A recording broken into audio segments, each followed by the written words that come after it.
মহিলারা বলে বুঝছেন, ওই যে বাড়ি ঘর লেপে না ভাই মহিলারা, দেখবেন সারা বাড়ি লেপে আছে, দুয়ারের কাছে কাঁদো। যদি আল্লাহ রসুলের নিয়মে নেতৃত্ব দেওয়া না হয়, সারা জীবনের সব আমল ব্যথা। দেখে সারা ঘর লেপে আছে, দরজার কাছে কাঁদো, সারা জীবন নেতৃত্ব দিয়েছে, একে জীবনের শেষ মুহূর্তে জাহান্নামের ডালি নিয়ে জাহান্নামে যেতে হবে। আমরা কি জাহান্নামে যেতে চাই? যেতে চাই? দুনিয়াতে যদি বলা হয় কে কে জাহান্নামে যাবেন হাত তোলেন, হিন্দুরাও হাত তুলবে না, ওরাও জানে স্বর্গ আর নরক। ইমানদারের জন্য জান্নাতে যাওয়া এত সহজ, খালি রসুলের নেতৃত্ব মেনে নিলেই আপনি জান্নাতে যাবেন। কিন্তু সব নেতৃত্ব মানবো, রসুলের ডাক কলি লাখত গন্ধ লাগে না। আপনি আগে এই দুটা জিনিস বোঝেন, আল্লাহর আনুগত্য, রসুলের নেতৃত্ব। সেই রসুল 12.5 লক্ষ বর্গ মাইলের শাসক ছিলেন, উনি মসজিদে নববীর ইমাম ছিলেন। সেই মসজিদে আজও হাজিরা নামাজ পড়লে 1 রাকাতের বিনিময়ে 50,000 রাকাতের সওয়াব। ওটাও আল্লাহর ঘর। আপনাদের এই গ্রামে যে মসজিদ আছে সেটাও কার ঘর? তো ওখানে 50,000 রাকাতের সওয়াব, এখানে আবার 27 গুণ সওয়াব। এখানেও তো 50,000 হল। কেন হচ্ছে না? ওই মানের মসজিদ আমরা তৈরি করতে পারিনি। সবাই জবান খুলে পড়ুন, আউযু বিল্লাহি মিনাশ শাইতানির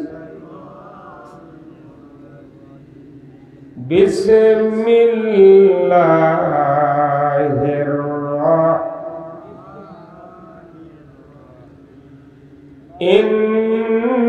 ইন্নাল্লাহা ওয়া মালাইকাতাহু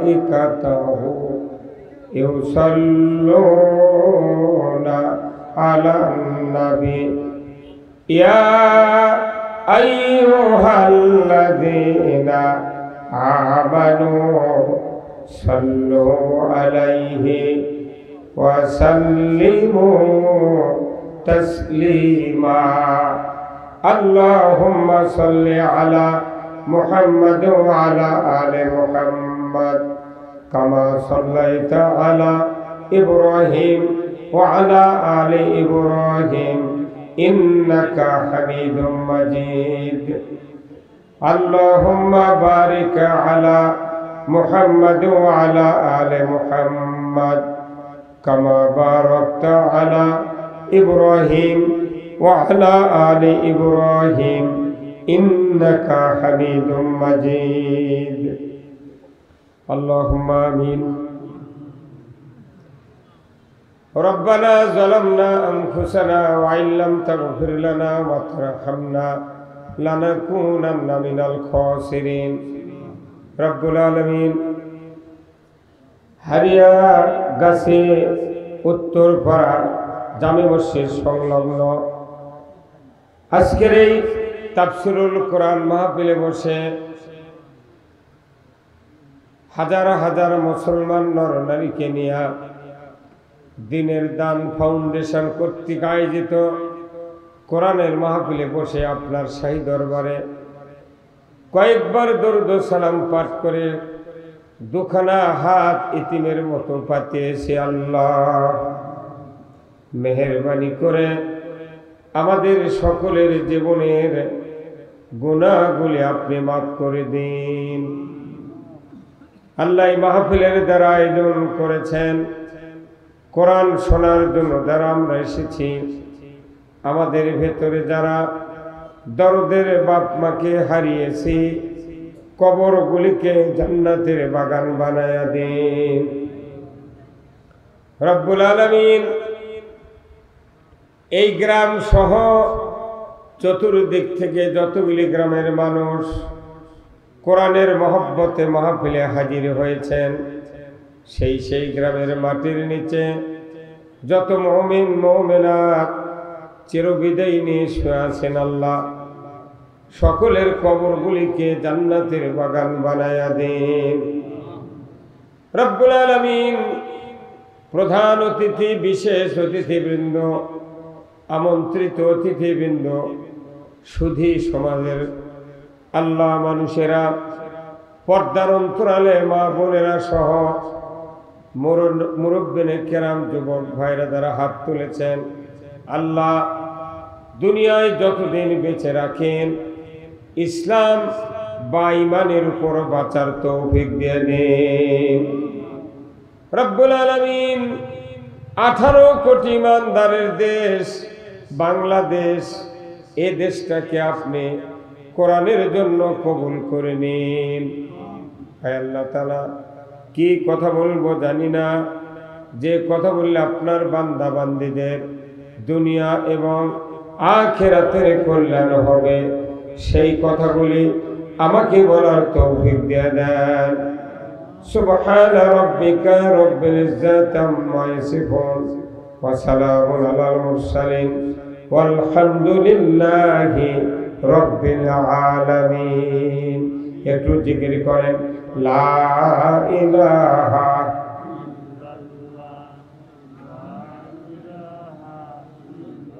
এই মুরব্বী, এই যে জবান খুলে কোন কি দেখিচ্ছেন ওইদিকে আপনি? হ্যাঁ, বহু লোক এখনো মুখ খোলেনি।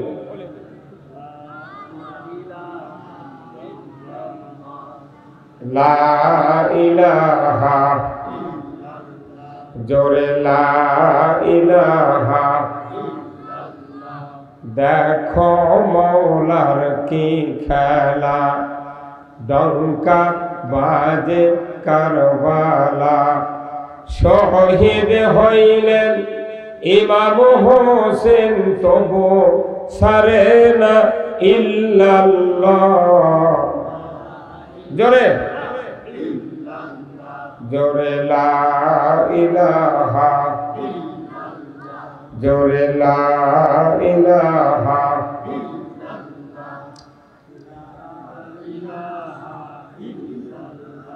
লা ইলাহা ইল্লাল্লাহ মুহাম্মাদুর রাসূলুল্লাহ সাল্লাল্লাহু আলাইহি সাল্লাম। কোরআন, ইসলাম দুনিয়ার শান্তি, আখিরাতের মুক্তি, দুনিয়ায় চলার পথ, আখিরাতে মুক্তির পথ, রাসূলের জীবন আদর্শ,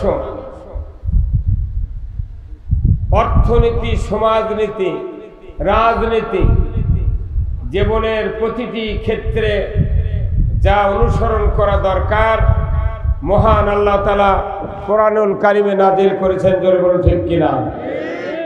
তার থেকে কিছু কিছু কথা, সব তো বলা যাবে না, কথা ঠিক কিনা? কিছু কিছু কথা বলা, জানা এবং শোনার যে মুনিব সুযোগ করে দিচ্ছেন, সেই মুনিবের দরবারে শুকরিয়া আদায় করছি। সবাই পড়ছি আলহামদুলিল্লাহ। লাখো কোটি দরুদ সালাম বিশ্ব মানবতার মুক্তির দিশারি জনাবে মুহাম্মদ রাসূলুল্লাহ সাল্লাল্লাহু আলাইহি সাল্লামের উপরে নাজিল হোক, যিনি হলেন তামাম পৃথিবীর, তিনি হলেন তামাম পৃথিবীর শ্রেষ্ঠ স্বামী। জোরে বলুন ঠিক কিনা? তিনি শ্রেষ্ঠ বাবা, শ্রেষ্ঠ নানা, তিনি হলেন শ্রেষ্ঠ সেনাপতি, শ্রেষ্ঠ যোদ্ধা। তিনি এমন একটি মসজিদের ইমাম, যে মসজিদে 1 রাকাত নামাজ পড়লে আজও 50,000 রাকাতের সওয়াব। তেনার আরেকটি গুণে গুণান্বিত আমরা শুনতে পেয়েছি, কোরআন হাদিসে দেখেছি, তিনি ছিলেন 12.5 লক্ষ বর্গ মাইলের একজন সফল রাষ্ট্রনায়ক। সবাই জোরে বলেন না ঠিক? আরো জোরে বলেন ঠিক? রাসূলের নেতৃত্ব মেনে নিতে কি সমস্যা? জোরে বলেন সমস্যা? এই কোরআন হাদিস আমরা পড়ে দেখেছি, 2টি বিষয় এই কোরআনের ভেতরে পাওয়া যায়। একটি হলো আল্লাহর আনুগত্য, আর একটি হলো রাসূলের নেতৃত্ব। আল্লাহর আনুগত্য করে না, রাসূলের নেতৃত্ব মানে না, এই লোকটির জন্য জান্নাতে যাওয়া যাবে না। বহু নেতৃত্ব মানছি আমরা, কিন্তু রাসূলের নেতৃত্ব ভাইলট করে, অ্যাভয়েড করে আমরা অন্য নেতৃত্ব কায়েম করার চেষ্টা করছি। আসতে হলো গাওয়া। রসুলের নেতৃত্ব না মেনে জান্নাতে যাবেন এমন বেটাচল পৃথিবীত নেই। যদি যাওয়া যেত তাহলে কব্বরের মধ্যে শোয়ানোর সময় কি বলছেন আপনারা? বিসমিল্লাহ ওয়ালা মিল্লাতে রসুলিল্লাহ। হে আল্লাহ, তোমার নাম নিয়ে এই মাইয়াতকে রসুলের দলে উঠে দিলাম। যেটা রসুলের দল তারই আবার নেতা রসুল নিজে, কথা ঠিক কিনা? রসুলের দলে উঠবেন কে? দুনিয়া নেতৃত্ব নবীর নামে না, বাটাম ফাটাবি। রসুলের নেতৃত্ব দুনিয়ায় মানলেন না, কবরের ভেতরে রসুলের দলে ঢুকলেন। মরা মানুষ নবীলে কি করবে? হুইল চেয়ার ভাবি কোনটি? হুজুর কথা কন না গা, সে কথা আপনি ধন্তা মারতেন কাবলে। ও এগুলো কথার সময় হুজুরকে মুখ লড়ে না। এমনি উমুক নেতার চরিত্র ফুলের মতো পবিত্র, নামাজ পড়ে না একক, গাঁজা খায় সাতক্ত। হ্যাঁ রসুলের নেতৃত্বের কথা বললে মানুষের ঈমান পরিপুষ্ট হবে, শক্তিশালী হবে। আপনি রসুলের নেতৃত্ব মানবেন না, আপনি আল্লাহকে ভালোবাসতে পারলেন না। আপনি রসুলের অনুসরণ করলেন না, আল্লাহর পক্ষ থেকে গুনাহ মাফ পাবেন না। ডাইরেক্ট আল্লাহ কোরআনে বলছেন, কুল ইন কুনতুম তুহিব্বুনাল্লাহ, আল্লাহু আকবার। নবী আপনি বলে দিন, আপনার উম্মতেরা যদি আমি আল্লাহ আমাকে ভালোবাসে তাহলে আপনার যেন অনুসরণ করে। জোরে কর সুবহানাল্লাহ। কার অনুসরণ? আল্লাহর অনুসরণ।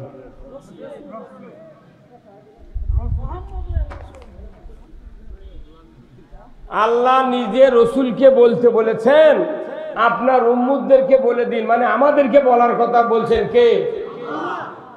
আল্লাহ বলছেন, নবী আপনার উম্মতকে বলে দিন, তারা যদি আমি আল্লাহ আমাকে ভালোবাসতে চায়, কাকে?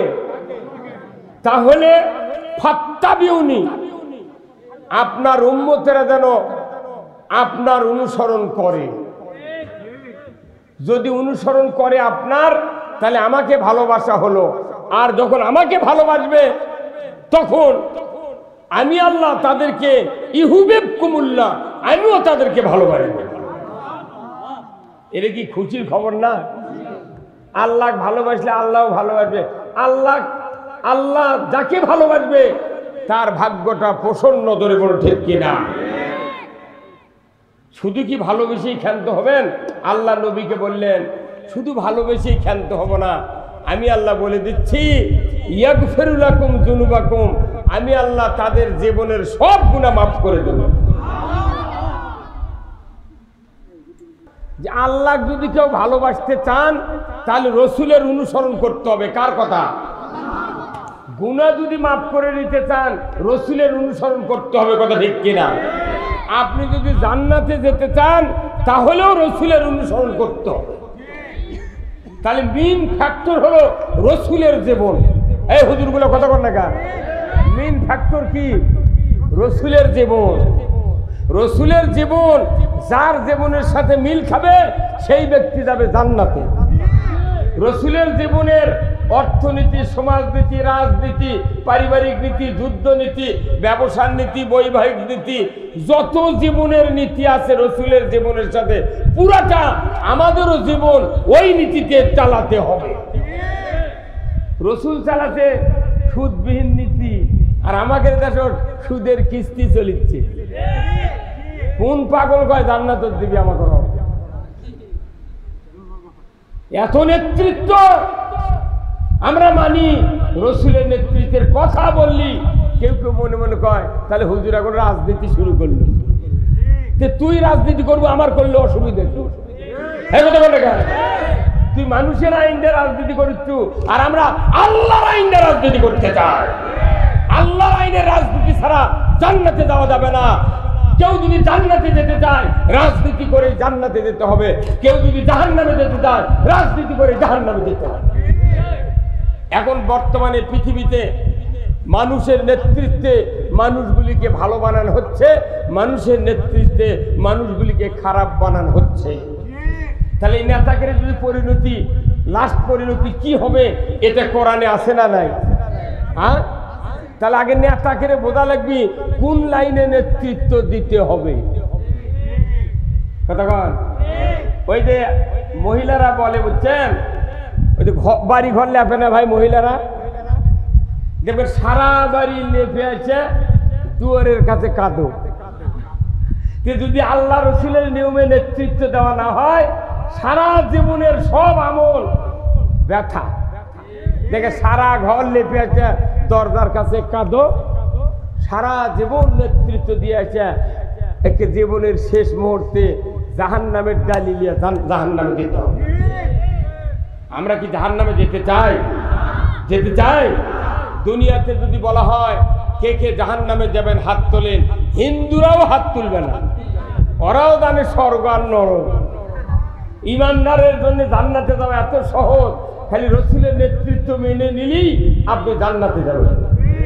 কিন্তু সব নেতৃত্ব মানবো, রসুলের ডাক কলি লাখত গন্ধ লাগে না। আপনি আগে এই দুটা জিনিস বোঝেন, আল্লাহর আনুগত্য, রসুলের নেতৃত্ব। সেই রসুল 12.5 লক্ষ বর্গ মাইলের শাসক ছিলেন, উনি মসজিদে নববীর ইমাম ছিলেন।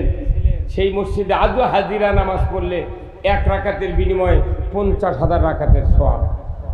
ওটাও আল্লাহর ঘর। আপনাদের এই গ্রামে যে মসজিদ আছে সেটাও কার ঘর? তো ওখানে 50,000 রাকাতের সওয়াব, এখানে আবার 27 গুণ সওয়াব। এখানেও তো 50,000 হওয়া লাগবে। কেন হচ্ছে না? ওই মানের মসজিদ আমরা তৈরি করতে পারিনি। রসুলের মসজিদটা ছিল যে ওখান থেকে রসুল্লাহ কোরআনের বিধান কায়েম করেছেন, নামাজ কায়েম করেছেন, যাকাত চালু করেছেন, অন্যায় বারণ করেছেন, ন্যায়ের আদেশ করেছেন, মদ হারাম করেছেন, জুয়া বন্ধ করেছেন, দুর্নীতি বন্ধ করেছেন, সুদ হারাম করেছেন, চুরি বন্ধ করেছেন, জেনার সঙ্গে সেরা আইন কায়েম করেছেন, সমাজে শান্তির সকল বিধান কায়েম করেছেন, অশান্তি দূর করার সকল বিধান ওখান থেকেই কায়েম করেছেন। তাহলে মূলত মসজিদে নববী শুধু নামাজের জায়গা ছিল না, ওটা একটা জাতীয় সংসদ ভবন ছিল। সেই জন্য ওখানে 1 রাকাত নামাজ পড়লে 50,000 রাকাতের সওয়াব।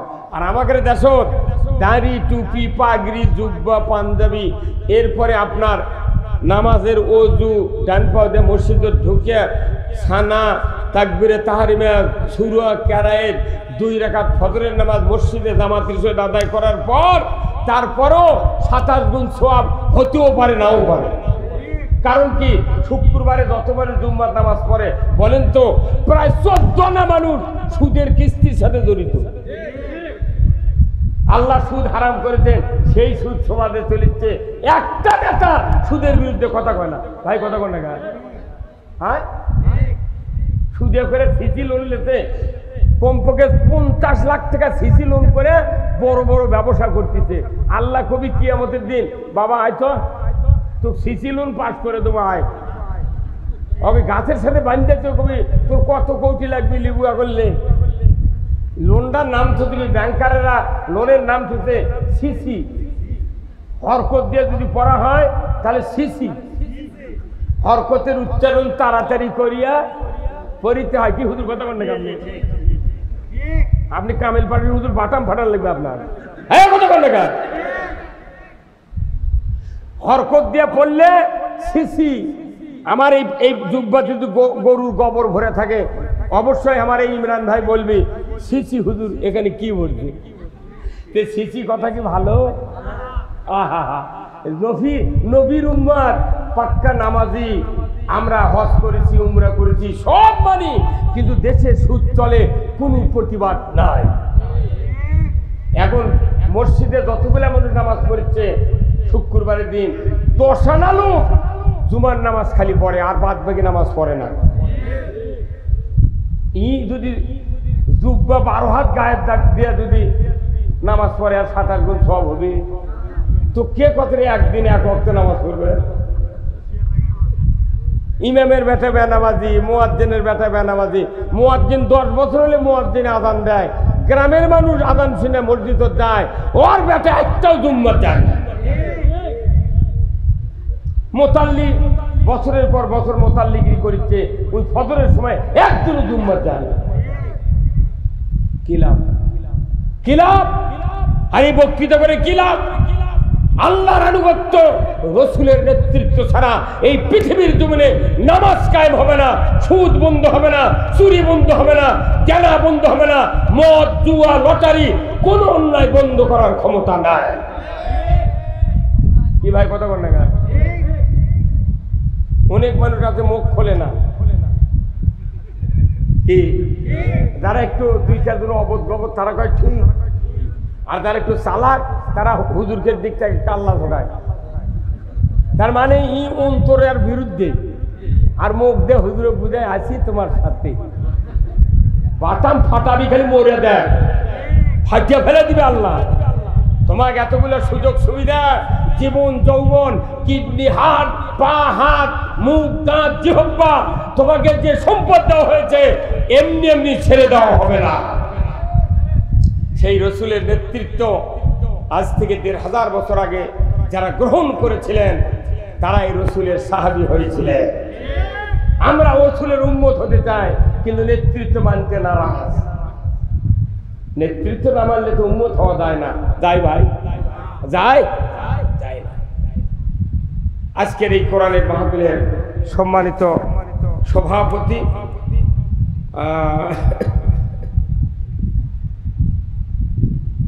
অত্র এলাকার কৃতি সন্তান জনাব অ্যাডভোকেট মোহাম্মদ জাহিদুর রহমান জাহিদ, নারায়ণগঞ্জ, ঢাকা। আল্লাহ ভাইজানকে উমরের মতো যোগ্যতা দিক, বলুন আমিন।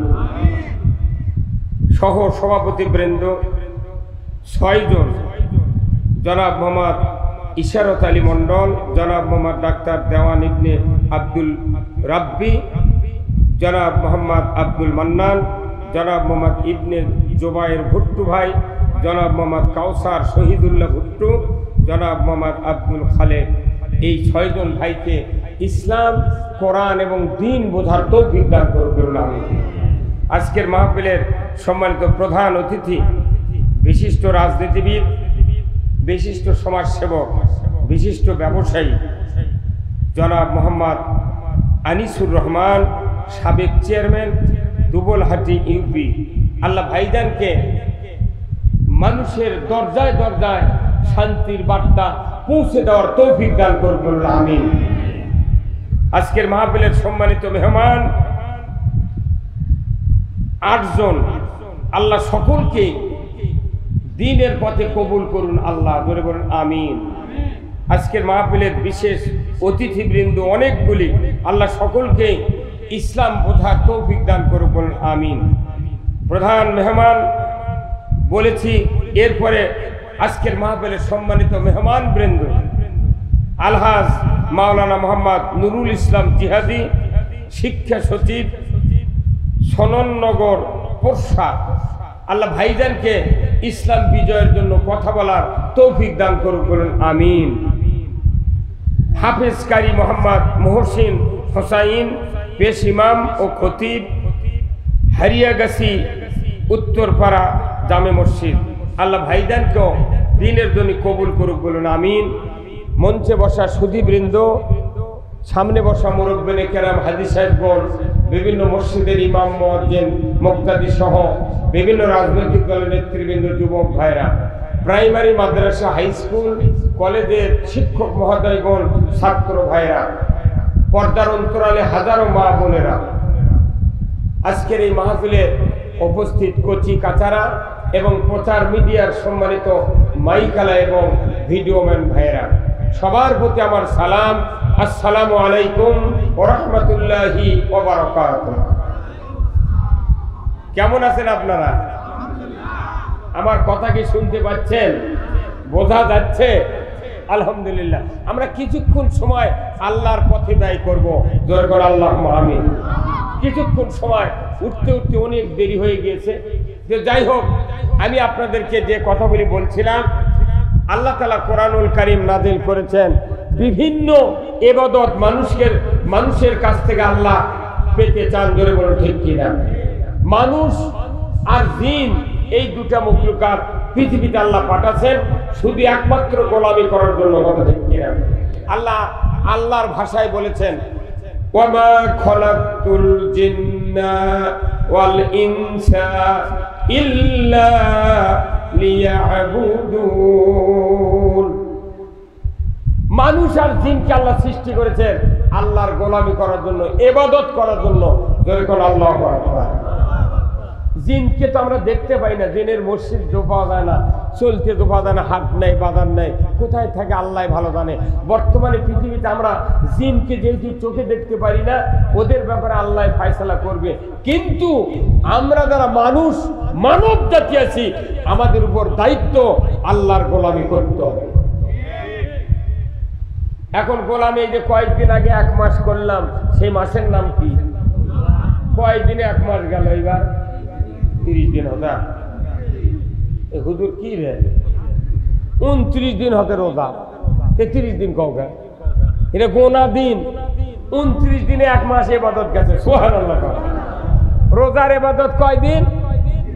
1 মাস 29 দিন ধরে, হয় 30 দিনে মাস কিংবা 29 দিনে মাস, আরবি মাস। রোজা 1 মাস। আচ্ছা, এরপরে হজ করলে কয় মাস? 1.5 মাস, 54 দিন। কথা ঠিক কিনা? আপনি হজে যাবেন, 54 দিনে হজ শেষ হয়। উমরাত যাবেন 15 দিন। কয় দিন? 15 দিন। আপনি কুরবানি করবেন, একটা গরু খাসি জবাই করতে 10 মিনিট লাগে। আপনি নামাজ আদায় করবেন, 24 ঘন্টার মধ্যে 1 ঘন্টা লাগে নামাজ আদায় করতে। আবার জোরে কয় না, ঠিক পারে? আপনি কথা না বললে তো আমার কথা বুঝতে পারবেন না। এগুলো তো ইবাদত। কথা ঠিক কিনা? এটা মাস চুক্তি, ঘন্টা চুক্তি, দিন চুক্তি, এগুলো ইবাদত। এরপরে আপনি খাতনা করবেন, এটা একটা ইবাদত। খাতনা করতে 10 মিনিট লাগে, খালি বসবি কাটতি। এই কতক্ষণ টাকা? এরপর জানাজা একটা ইবাদত, নামাজ যেহেতু, জানাজা করতে 7 মিনিট লাগে। কতক্ষণ? আচ্ছা, এরপরে আপনি ইতিকাফ করবেন, 10 দিন লাগে। কেউ যদি 10 দিন না পারে 3 দিনও লাগে। কথা ঠিক কিনা? এরপরে আসেন, আপনি যে ইবাদত করবেন নামাজ, তার জন্য ওযু করাও ইবাদত। ওযু করতে 10 মিনিট লাগে, পবিত্রতা সারে ওযু করতে 10 মিনিট।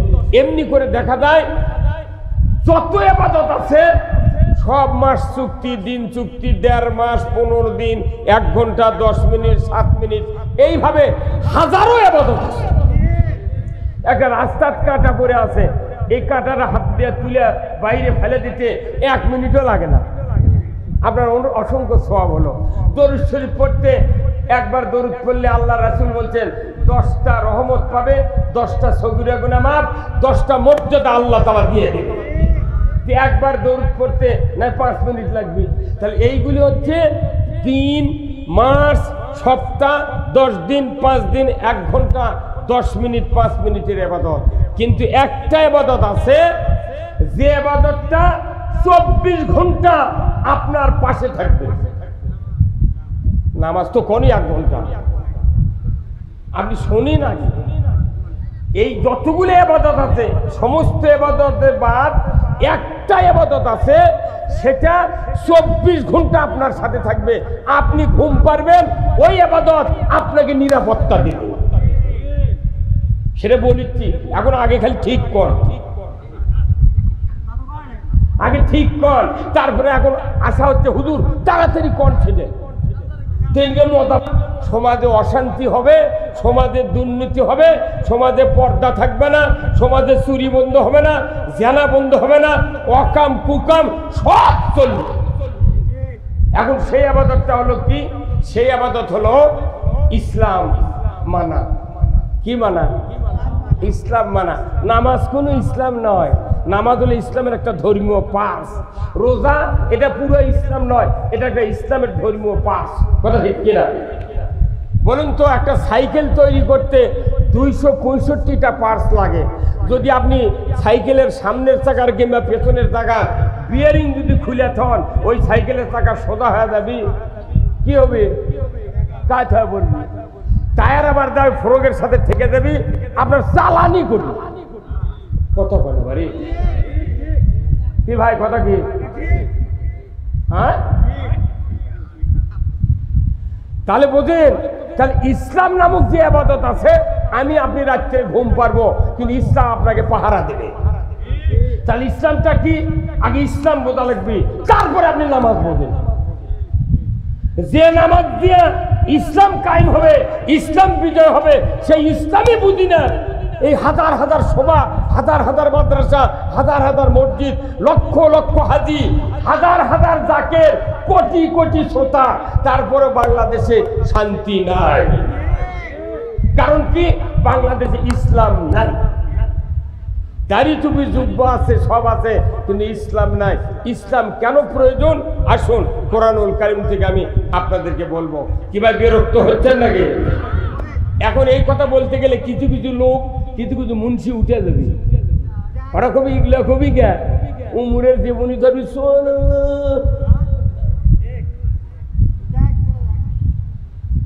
আমার ভাইয়েরা,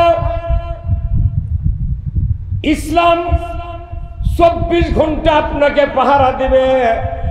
আমার আল্লাহ কোরআনুল কারীমে বলছেন, ইন্নাদ-দীনা ইনদাল্লাহিল ইসলাম। কার কথা? আমার আল্লাহ বলছেন, ইসলাম নামক জীবন ব্যবস্থা আমি আল্লাহ আমার কাছে প্রিয়।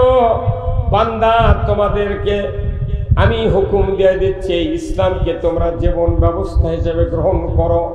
যদি ইসলামকে জীবন ব্যবস্থা হিসেবে যদি গ্রহণ করো, আমি রব্বুল আলামিন বলে দিচ্ছি, ইসলাম ছাড়া, এই ইবাদত ছাড়া যত ইবাদত আছে আমি কবুল করব। যতক্ষণ ইসলাম গ্রহণ করবে তখন তোমাদের ইবাদত কবুল করব। ইসলাম গ্রহণ করবে না, একটা ইবাদত আমার দরবারে কবুল হবে না। কত মানুষ কত ইবাদত করছে, কিন্তু ইসলাম যদি আপনি আমি না মানি, ইসলামের পক্ষে যদি না থাকি, একটা ইবাদত আল্লাহ কবুল করবে না। আল্লাহ কোরআনে বলছেন, ওয়ামাই ইয়াবতাগি গায়রাল ইসলামি দীনান ফালাই ইউকবালা মিনহু ওয়া হুয়া ফিল আখিরাতি মিনাল খাসিরিন। আমার আল্লাহ বলছেন, ইসলাম নামক জীবন ব্যবস্থা আমি তোমাদের জন্য পছন্দ করেছি বান্দা। এই ইসলাম যদি তোমরা পছন্দ না করো, ইসলাম যদি গ্রহণ না করো, ইসলামের জীবন ব্যবস্থা যদি না মানো, ইসলামের পক্ষে যদি না থাকো, ইসলাম বিজয়ের জন্য যদি তুমি সংগ্রাম না করো, ইসলাম যদি তুমি প্রত্যাখ্যান করো, ইসলামকে বাদ দেয়া মানুষের তৈরি করা জীবন ব্যবস্থা মানবে, আমি আল্লাহ বলে দিচ্ছি, ইকুবালা মিনহু, তোমাদের কাছ থেকে কোনো ইবাদত কবুল করা হবে না। হাজারো ইবাদত, টাটকা ইবাদত, রোজা গেল, জুমার নামাজ আজকে গেল, 5 ওয়াক্ত নামাজ গেল, নফল ইবাদত গেল, কুরবানি গেল, কত ইবাদত করছি। আল্লাহ ডাইরেক্ট বলেছেন, ইসলামের পক্ষে থাকলে, ইসলাম মেনে নিলে তোমাদের ইবাদত কবুল করা হবে। যদি ইসলাম মেনে না নাও, একটা ইবাদত কবুল করা হবে না। কার কথা? আল্লাহর কথা। তাহলে সেই ইসলামটা আমাদের দেশে আছে ভাই। এখন ইসলামটা জীবন ব্যবস্থা। ইসলাম কি?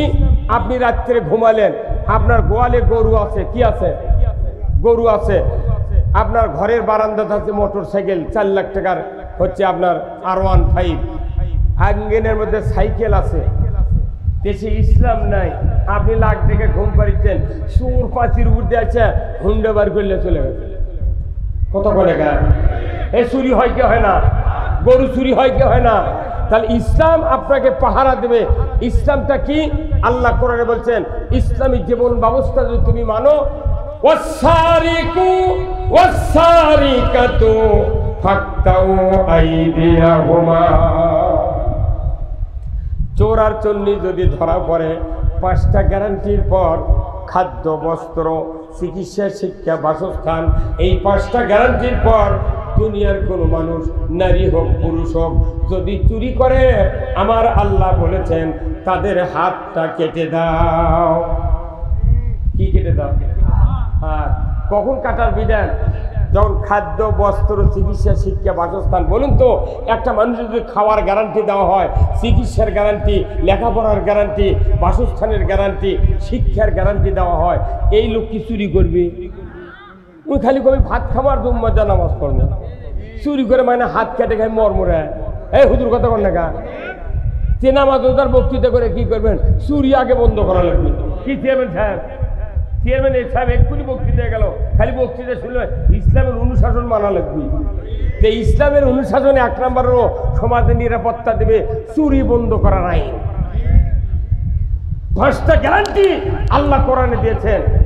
সারা পৃথিবীতে ইহুদি, নাসারা, খ্রিস্টান, কাফের, মুশরিকের দেশে চলে যান, মধ্যপ্রাচ্যে তো আরব আমিরাতের ভেতর চলে যান, Kuwait, Bahrain, Iran, Sudan, Malaysia সহ সারা পৃথিবীর বড় বড় দেশে চলে যান, প্রায় দেশে এই সরকার 5টা গ্যারান্টি দেয়: খাদ্য, বস্ত্র, চিকিৎসা, শিক্ষা, বাসস্থান।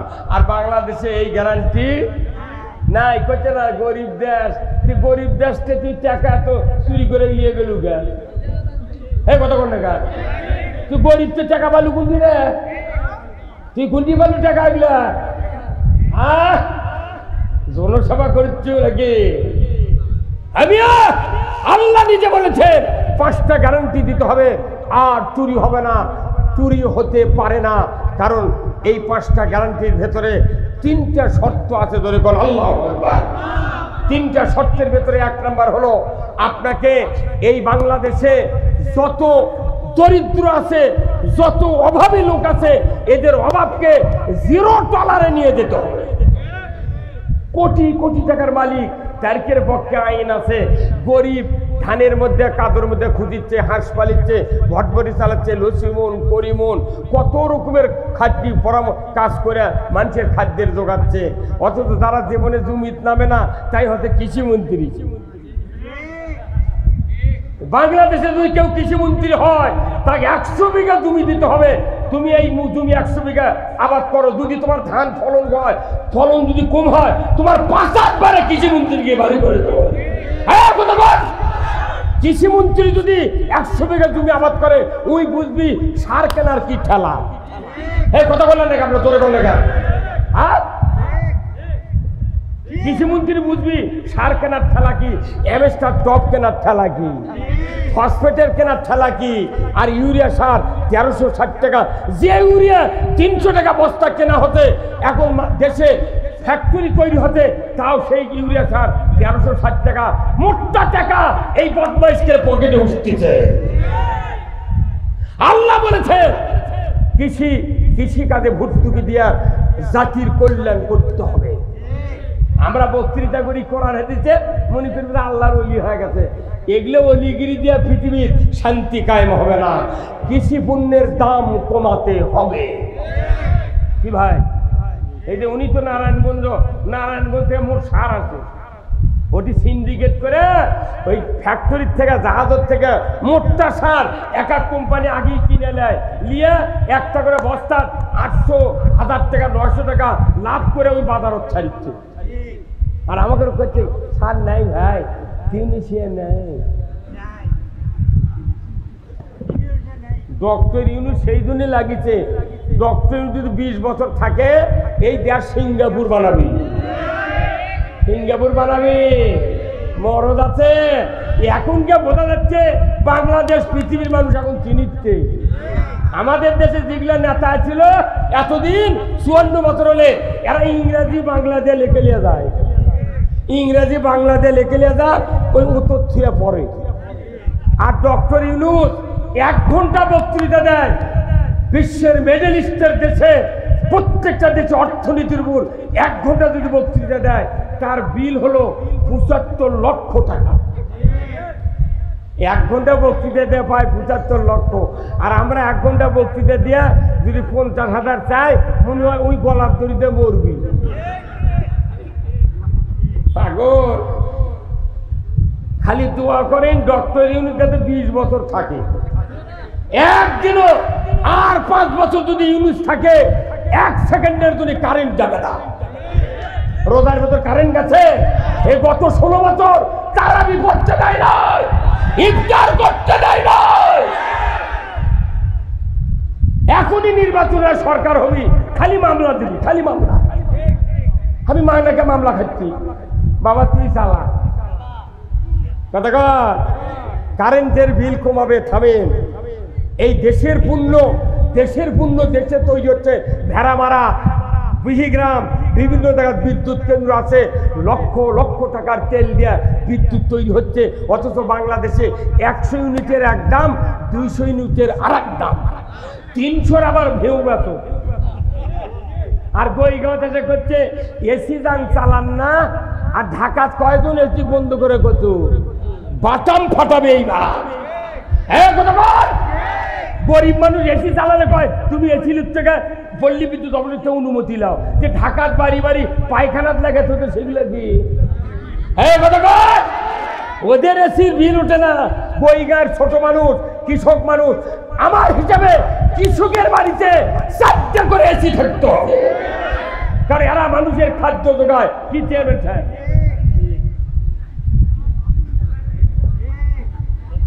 নামাজ রোজার বক্তৃতা খালি রসুল দেন নাই। রসুল সুদ হারাম করেছেন, পর্দা ফরজ করেছেন, চুরি বন্ধ করেছেন, জানা বন্ধ করেছেন, তবেই পৃথিবীতে শান্তি কায়েম হয়েছে। আমরা খালি সল্লুল্লাহ দিয়ে খালি নামাজ পড়বেন, দাঁড়িয়ে দেখবেন, ওযু ভালো করে করবেন, মানে সমাজ শান্তি পাবে ইসলাম বিজয় হলে। আপনি ইসলাম মানবেন, ঘরে ঘুমিয়ে থাকবেন, চোরের হাত কাটার আইন কায়েম হবে। একটা চোর দরজা ভেঙে আপনার হুন্ডা, গরু, মসজিদের জুতাও চুরি করতে সাহস পাবে না। আমরা এই ইসলাম চাই, কথা দেখছি না? আমরা এই ইসলাম চাই। আমরা মানুষের তৈরি ইসলাম চাই না, আল্লাহর পাঠানে ইসলাম চাই। এই ইসলাম বাংলাদেশে কায়েম হোক। কারা কারা চান দুহাত তুলে আল্লাহকে দেখা। লিল্লাহে তাকবীর, নারায়ে তাকবীর। আল কোরআনের আলো খরচ জানলে হবে। নবী কোরআন দিয়ে সংসদ চালাচ্ছেন 10 বছর। আমাদের এই কোরআনের ইসলাম যতক্ষণ সংসদে না যাবে ততক্ষণ এদেশের মাটিতে শান্তি হবে না।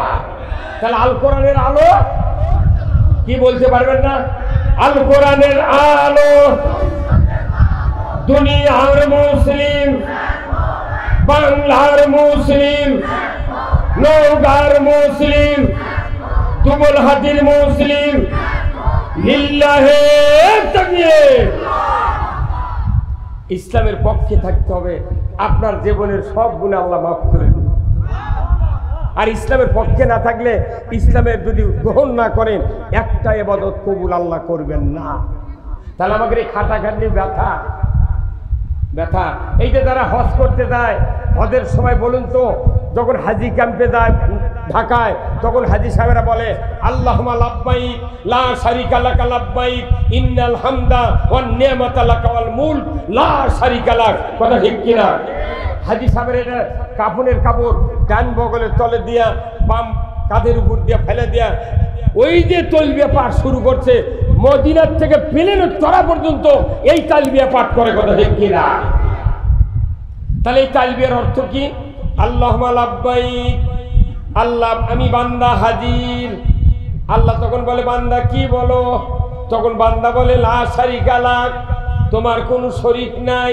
আল্লাহ বলে বান্দা 60 বছর বাংলাদেশে থাকলে আর হজ করবার আলে বুড়া বয়সত একদিনকে আশা করছো লা শারিকা লাক, তোমার কোনো শরীক নাই। একদিন কি তুই বুঝিসনি? এই হজ করবে বুড়ো করছে লা শারিকা লাক, তুই একদিন করলু কিরা? এই ভাই কথা কন দেখা, তুই একদিন করলু কি? হজ করবে যায় ওই জুব্বা গাঁত দিচ্ছে, এতদিন শার্ট প্যান্ট সাফারি গাঁত দিয়ে ওই টাইট ফ্যান জিন্সের ফ্যান ফিনতে মরে যাচ্ছে। মরার আগে করছে জুব্বা গাঁত দেবো। দেখুন অত সহজ নয়। এখানে বলা হচ্ছে তোমার কোনো শরীক নাই। তখনই আল্লাহ রাগ করে বলে বান্দা তোমার এত বড় শহর, তুমি জন্ম থেকে 60 বছর পর্যন্ত তুমি যুবক হলে, বৃদ্ধ হলে হজরত আছে, তুমি একদিনকে বলছি যে তোমার কোনো শরীক নাই। হ্যাঁ বান্দা, আমার তো শরীক নাই। আমি তো সূরা ইখলাসে বলেছি কুল হুয়াল্লাহু আহাদ, আমি একক আল্লাহ। কথা ঠিক কিনা? আল্লাহুস সামাদ, আমার কেউ আমি কারো মুখাপেক্ষী নই। লাম ইয়ালিদ ওয়া লাম ইউলাদ, আমি কাউকে জন্ম দেইনি, আমাকে কেউ জন্ম দেয় না। ওয়া লাম ইয়াকুল লাহু কুফুয়ান আহাদ, সকল কিছুর উপরে আমি একক, অদ্বিতীয়, আমি লা শারীক, আমার সমকক্ষ, আমাকে কেউ জন্ম দেয় নাই, আমার কেউ নাই, আমি হলাম তামাম পৃথিবীর রব। কথা কোনটা কেন? পুরো ইখলাস পড়লি তো লা শারীকা লাহ, আল্লাহ রুবুবিয়তের তাওহীদের সব পরিচয় পাওয়া যায়। কিন্তু সূরা ইখলাস পড়ে খালি কবর জিয়ারতের সময় দা বিসমিল্লাহির কুল আল্লাহ দিল্লাহ দুলাত কুবনা হয়ে গেছে। পর কি পড়া বলি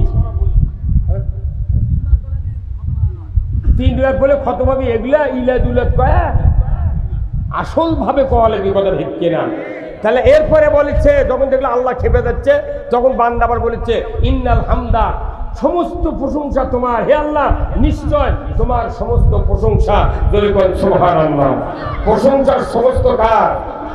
আল্লাহ কোরআনে বলছেন আলহামদুলিল্লাহি রাব্বিল আলামিন।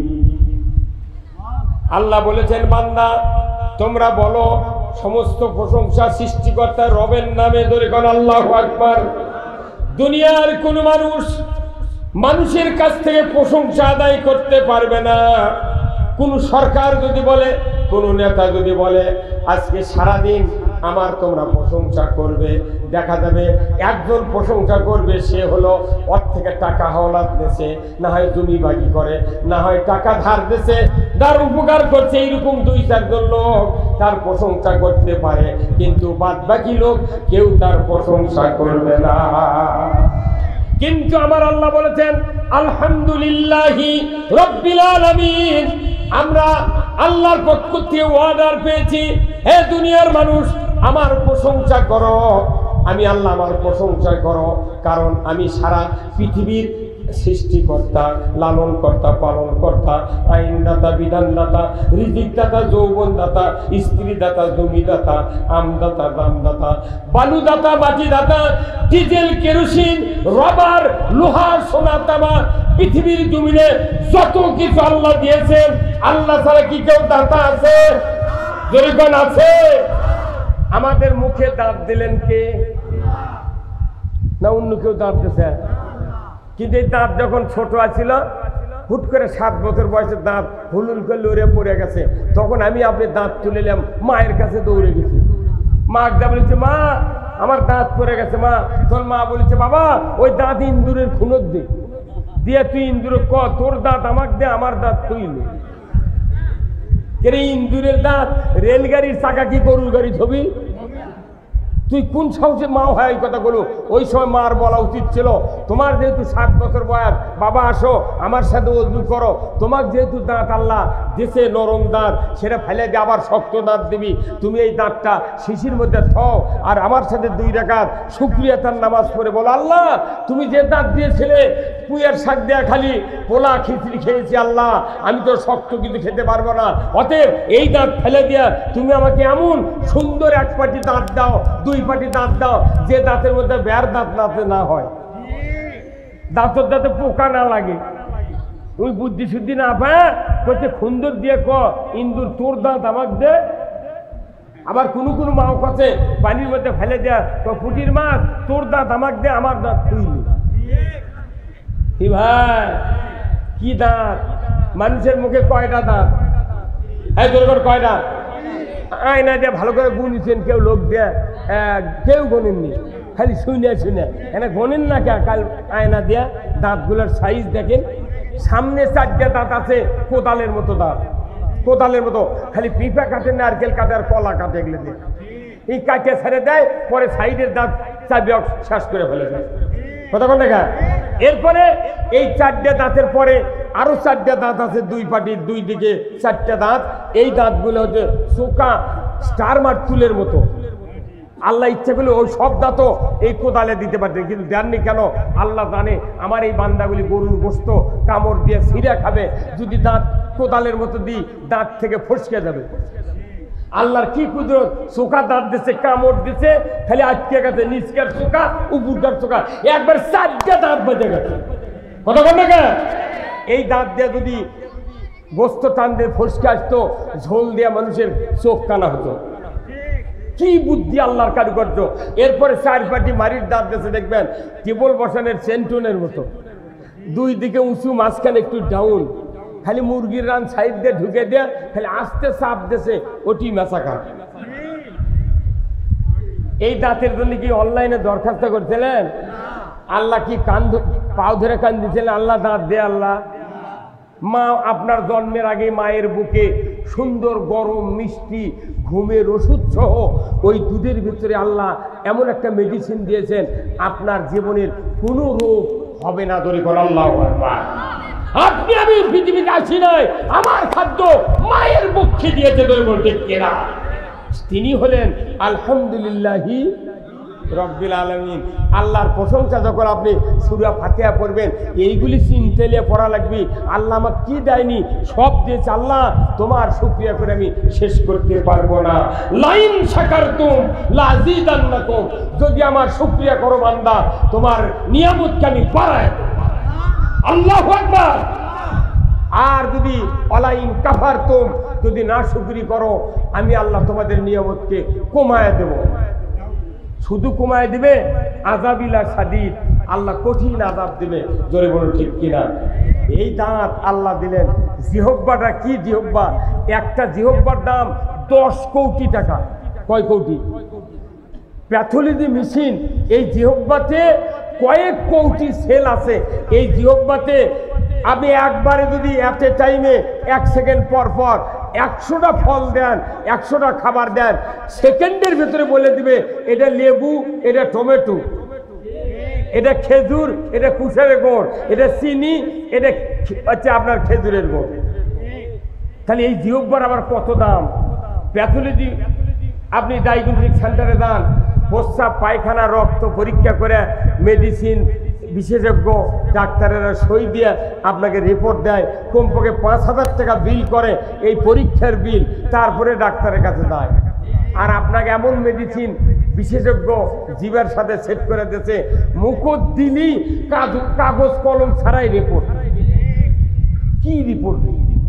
এই জীবে মুখত দিয়ে আল্লাহ আপনাকে ছেড়ে দিতে, তুই আমার জিকির করবো, আর সেই জিকির না জোরে করবার করছি, তাই কেউ কেউ মুখ লোকে তাই গেল কুফুরি মতবাদ লালন করে কাফেরে পরিণত হয়েছিল।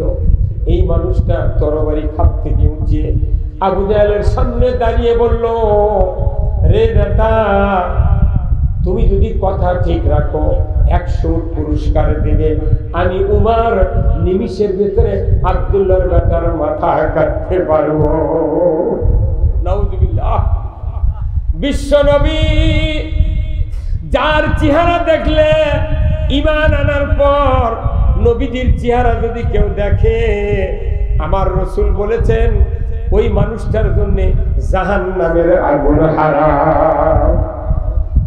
ঈমান আনার পর যদি নামাজ না পড়ার টাইম হয়, 11টার সময় ঈমান এনেছে, আর সে যদি রাসূলের চেহারা দেখলো এক নজর, আর মারা গেল 11:30টার সময়, আমার রাসূল বলেছেন ওই মানুষটার জন্য জাহান্নামের আগুন হারাম।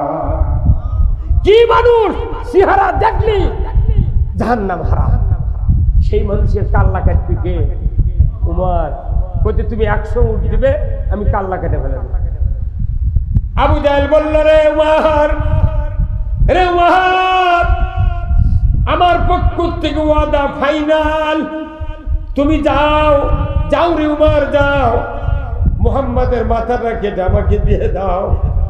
এত আক্রোশ, এত হিংসা, যে মানুষটাকে আলামিন বলা হলো, যে মানুষটাকে আমানতদার বলা হলো, যার বংশের উপর দামি বংশ নাই, মক্কার অশিক্ষিত মানুষেরা তাকে বিশ্বাসী খেতাব দিল, এই মানুষটা যখন নবুয়ত পেল, ওই মানুষটার কাল্লা কাটার জন্য 100 পুরস্কার ঘোষণা করলো আবু জাহেল। উমার স্বীকার হলো আমি কাটতে পারবো। আবু জাহেল বলল আমার ওয়াদা ঠিক ফাইনাল। তরবারি নিয়ে উমার যায়, দীপ্ত কণ্ঠে সূর্য চিকমিক করছে, তারকা নয় দিনের বেলা, দীপ্রের সূর্যের কিরণে চকচকে তরবারি এত চকচক করছে সূর্যের কিরণের কারণে, হাতে নিয়ে যায় হন হন করে মক্কার আব্দুল্লাহর বেটা মুহাম্মাদের দিকে যায়। প্রতিমধ্যে দেখা হলো নঈম নামের ব্যক্তি। উমর রে, এ উমর, তোমার গতিবিধি তো ভালো না, এত ঊর্ধ্ব শ্বাসে তুমি কোথায় যাও রে উমর?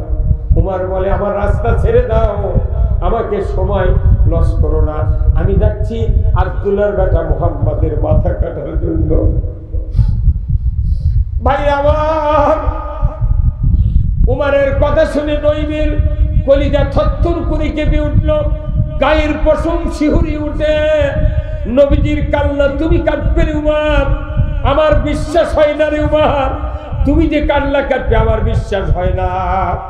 উমর বলে, নঈম রে, রাস্তা ছেড়ে দাও, আমি তীব্র গতিতে গিয়া মুহাম্মাদের মাথা কেটে এনে আবু জাহেলের হাতে দেব। নঈম বলে, উমর রে, তুমি শান্ত হও, তোমাকে একটা খবর আমি তোমার কানে পৌঁছায় দেই। বলে, কি খবর? তুমি তো মুহাম্মাদের মাথা কাটবে, একটু পরেই কাটো, তোমার বোন আর ভগ্নিপতি ওই মুহাম্মাদের কালেমা পড়ে মুসলমান হয়ে গেছে। এই মাত্র তোমার বোন ফাতেমা তোমার ভগ্নিপতির বাড়ির কাছ দিয়ে আমি আসলাম রে উমর, তারা কি যেন তেলাওয়াত করছে রে উমর, তুমি যার কাল্লা কাটবে তার পরিমাণ এনে তোমার বোন আর ভগ্নিপতি মুসলমান হয়ে গেছে উমর, তুমি নিজের ঘর সামলাও, মুহাম্মাদের কাটলা তুমি কাটতে পারবে না। মুহাম্মদ আল্লাহর সিলেকশন কৃত নবী, খবরদার খবরদার দুঃসাহস করিও না। উমর বোন ভগ্নিপতির কথা শুনি রাস্তা বাইপাস করে বোন ভগ্নিপতির বাসার দিকে ঊর্ধ্বশ্বাসে চলে যাচ্ছে। রাগ করে আমার বোন আর ভগ্নিপতিকে আমি বুঝাই দেবো, কালিমা কেন তুমি পড়লে? এইভাবে উনি হনহন করে চলে যাচ্ছে। ভগ্নিপতির বাসার নিকটবর্তী হতে না হতে ভেতর থেকে কোরআনুল কারীমের একটা আয়াত ওই উমর ফারুকের কানের ভেতরে পৌঁছে দিলেন কে? উমর ফারুক বোন ভগ্নিপতির বাড়ির কাছে যেতে না যেতে সূরা তোহার 124 নম্বর আয়াত উমরের কানে পৌঁছে দিলেন। আল্লাহ আয়াত বোন পড়ছে, ওমান আরাদা যিকরি ফাইন্না লাহু মাইশাতান দানকা ওয়া নাহশুরুহু ইয়াউমাল কিয়ামাতি আমা। আল্লাহর কোরআনের এই আওয়াজ যখন উমরের কানে পড়ে গেল, আরবের লোক আরবির অর্থ বোঝে, সাথে সাথে উমর বুঝতে পারল এই আল্লাহর নামের স্মরণ, আল্লাহর নামের উচ্চারণ যখন কেউ কানে পড়ে, ওই মুমিন যদি শোনার পর যদি কোরআনের পক্ষে চলে তাহলে ওই মুমিনটা আসল মুমিন। আর যদি কোরআনের আওয়াজ শুনলো, আল্লাহর জবানের বয়ান শুনলো, যদি বিপরীত মুখী চলে, আমার আল্লাহ বলেছেন তার জীবনে যত জীবিকা আছে সব সংকীর্ণ করে দেওয়া হবে। কোরআন শুনলো কিন্তু কোরআনের পথে চললো না, আল্লাহ তার জীবিকা সংকীর্ণ করে দিবেন। কার কথা? আল্লাহর কথা। এরপরে বলা হলো এইভাবেই যদি তাদের গতিবিধি হয়, আল্লাহ যা বলেছেন সেই দিকে চলে না, মানুষ যা বলেছে সেই দিকে চলে। আমার আল্লাহ বলেছেন আমি কিয়ামতের দিন তাদেরকে অন্ধ করে উঠাবো। এই কথা যখন উমর কান দিয়ে বুঝতে পারল, যখন এত রাগ পয়দা হয়ে গেল, উমর আর বাহিরে থাকলো না, চিৎকার করে ভগ্নিপতির বাড়িতে ঢুকে তরবারির উল্টা পিঠ দিয়ে বোন আর ভগ্নিপতিকে আচ্ছাতরে প্রহার করতে লাগলো। ঈমান আনার পর তাকে ধন্যবাদ না দিয়া তরবারির আঘাত করে তাদেরকে রক্তাক্ত করে দিল। বল ঠিক কিনা? আজকেও বাংলাদেশে সারা পৃথিবীতে ফিলিস্তিনিতে কোরআনের পক্ষের লোকদেরকে ইসরায়েল বোমা মারে। কথা ঠিক কিনা? বোমা মেরে মেরে মুসলমানদেরকে শেষ করে দেয়, মুসলমানদেরকে জেলে তুলে হামলা করে, মামলা দেয়। মুসলমান হলি রাজাকার আর জঙ্গি বলে, কথা ঠিক কিনা? আমার ভাইরা, উমর ফারুক ভেতরে ঢুকে প্রহার শুরু করে দিল। মারতে মারতে এক পর্যায়ে তরবারির উল্টা পিঠের আঘাত ভগ্নিপতির মাথায় এত জোরে লেগেছে, রক্ত ফেটে, মাথা ফেটে রক্ত ফিনকি দিয়ে বেরিয়ে উমরের গাম রেখে গেল। বোন বলে, ভাই জানবে তোমার কি দয়া হয় না? আমার স্বামীকে তুমি মেরো না, আমাকে মেরে মেরে শহীদ করে দাও। তোমার ভগ্নিপতির মাথা ফেটে রক্ত বেরিয়ে যাচ্ছে, তোমার কি দয়া হয় না? উমর যখনই রক্তের দিকে তাকায়ছে, আল্লাহ রব্বুল আলামিন উমরের কলিজার ভিতরে আল্লাহর কোরআনের ভালোবাসা পয়দা করে দিয়েছে। উমর রক্ত দেখার সাথে সাথে এমন একটা হেদায়েতের ছোঁয়া আল্লাহ তাআলা উমরের কলিজায় দিয়েছেন। উমর সাথে সাথে বলে, বোন রে, ভুল করেছি রে বোন রে, তোমরা কি পড়ছিলে আমাকে দেখাও না, একটু দেখাও না। বোন ফাতেমা বলে, ভাইজান তুমি তো আমার বড় ভাই, কিন্তু শোনো, তুমি তো নাজাসার, তুমি তো মুশরিক, তুমি তো অপবিত্র, তোমার হাতে পবিত্র খণ্ডটি দেওয়া যাবে না। তুমি গোসল করো, পবিত্র হয়ে আসো, তোমাকে খণ্ডটি দেওয়া হবে। খণ্ডটি দেওয়া হলো গোসলের পর। উমর আরবের লোক, আরবি ভাষা পড়তে পারে। ওমান আরাদা আন যিকরি ফাইন্না লাহু মাইশাতান দানকা ওয়া নাহশুরুহু ইয়াউমাল কিয়ামাতি আমা। কিয়ামতের দিন অন্ধ করে উঠাবে, আর আর তাদের দুনিয়ার জীবিকা সংকীর্ণ করে দিবে কে? উমর ফারুক যখন বুঝতে পারলেন, তখন বোনকে বললেন, বোন রে, আর দেরি করব না, নিয়ে চলো বিশ্ব নবীর দরবারে। সেই ফুলেরই রৌশানীতে আরশ কুরসি রৌশান, সেই ফুলেরই রং লেগে আজ ত্রিভুবন জালা, সাহারাতে ফুটল রে ফুল। যেরকম না মারহাবা।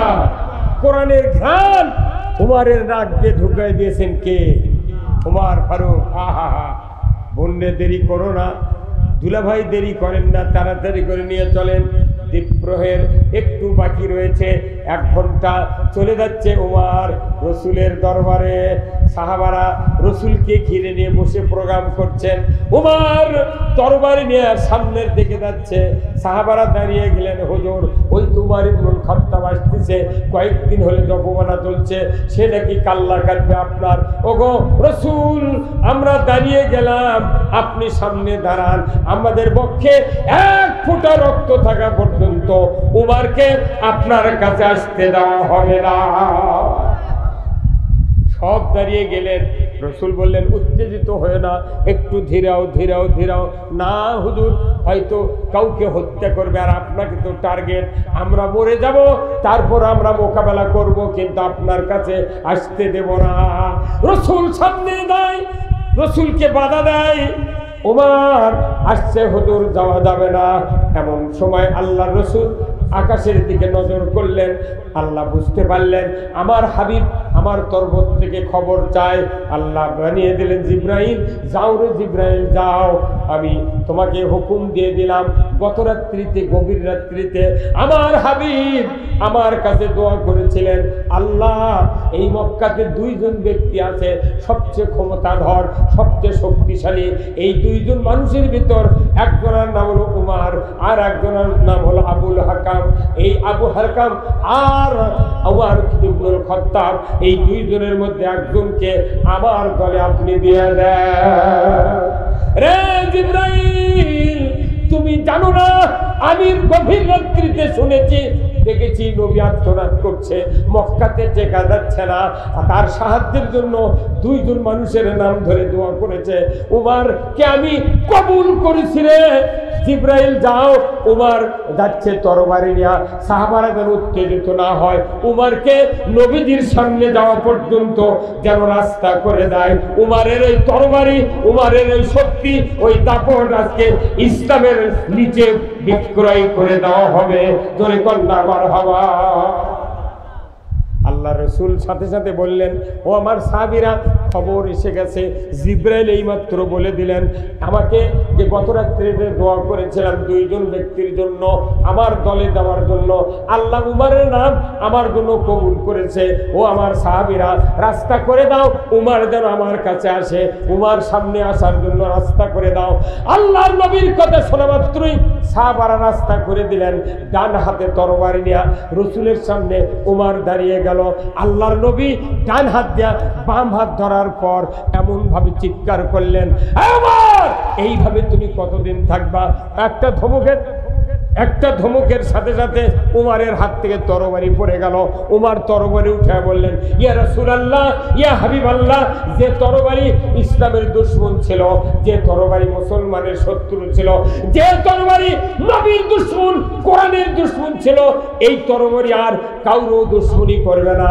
এই তরবারি এখন চলবে ইসলামের শত্রুদের বিপক্ষে। হুজুর গো, বুঝতে পারি নাই 26 বছর জীবন শেষ করে দিয়েছি, আপনি হাতটা দিয়ে দেন, আমি হাতে হাত দিয়ে কলেমা করে মুসলমান হয়ে যাব। জোরে কন্যা মারহাবা। বেলা 11:15টার সময় ওমর ফারুক ঈমান আনলেন। এইবার 1:08টার সময় জোহরের আযান।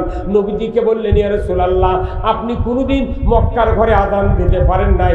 একদিন সন্ধ্যার সময় আপনি একটু নামাজ পড়ার জন্য কাবার চত্বরে গিয়েছিলেন, আপনার মাথার উপরে উটের পচা ভুঁড়ি আবু জাহেল তুলে দিয়েছিল, আপনার কন্যা ফাতেমা যদি সরায়া না যেত, আপনি সেই দিন শ্বাসরুদ্ধ হইয়া মারা যেতেন। ইয়া রাসূলুল্লাহ, আমি উমর ঈমান এনেছি। মাত্র 11:15টার সময় 1:08টায় জোহরের আযান হবে, নামাজ আদায় করব। হুজুর গো, আমি তরবারি নিয়ে সামনে যাব, আপনি আমার পেছনে পেছনে সাহাবীদেরকে নিয়ে আসেন, দেখি কোন বাপের বেটা আমার কাছে আসে। আমি উমর ওয়াদা দিচ্ছি, আমার তরবারির কাছে যদি কেউ সাহস করে আসে, সেদিন স্ত্রীকে বিধবা করে আসে, কেউ যদি আসতে চায় সন্তানদেরকে এতিম বানায় দেন, আমার কাছে হাজির হয়। 2.5 ঘন্টার মুসলমান, কি শক্তি! আর 70 বছর হলে মসজিদ ইমামের পাশে নামাজ পড়ছে, সুদে করে টাকা দেশের মোট মোট খাচ্ছে, উনি একবারও টু শব্দ করেন। কি সাহস!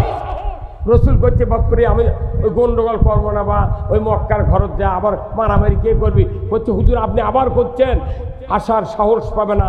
আমি উমর তরবারি আর মৃত্যু পর্যন্ত খাপে ঢুকাবে না, আমার তরবারি উঁচুতে থাকবে। আল্লাহু আকবার। ওই দিন থেকে উমরের তরবারি কোনোদিন আর খাপে ঢোকেনি। আল্লাহু আকবার।